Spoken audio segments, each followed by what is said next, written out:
Hey, this is Andrew Brown from Exam Pro, and we're taking a look here at Azure AD Conditional Access, which provides an extra layer of security before allowing authenticated users to access data or other assets. So conditional access is implemented through conditional access policies, and a conditional access policy analyzes signals. So signal could be user, location, device, application, real-time risk. We'll talk about that in the next slide, all the types of signals there are. And the idea is you need to verify every access attempt via access control. So you might have require MFA, block or allow. So just a visual here. I got this graphic from the Microsoft documentation.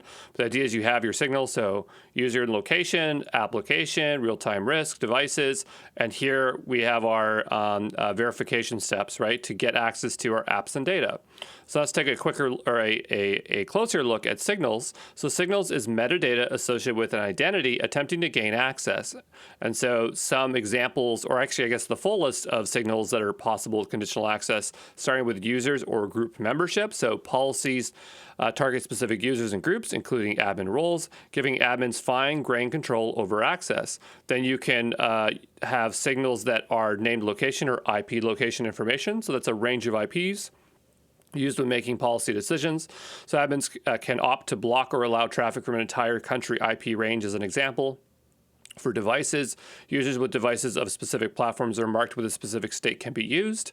For applications, users attempting to access specific applications can trigger different conditional access policies.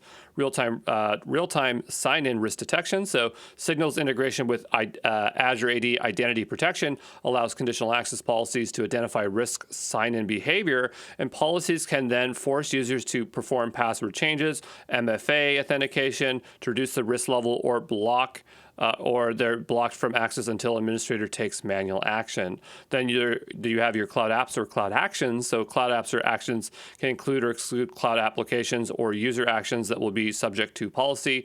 Then there's user risk. So from customers with access to identity protection, user risk can be evaluated as part of a conditional access policy. User risk represents the probability that a given identity or account is compromised. User risk can be configured for high, medium, or low probability. Let's talk about common decisions. So these define the access control that define what level of access based on the signal information. And so this is when we were talking about that verifying steps. These are those common decisions. So we have block access, so most restrictive decision. Then you have grant access. And so this is the least restrictive decision, but still requires one or more of the following options. So require MFA, require device to be marked as compliant, require hybrid Azure AD joined device, require approved client app, require app protection policy. Okay, so there you go.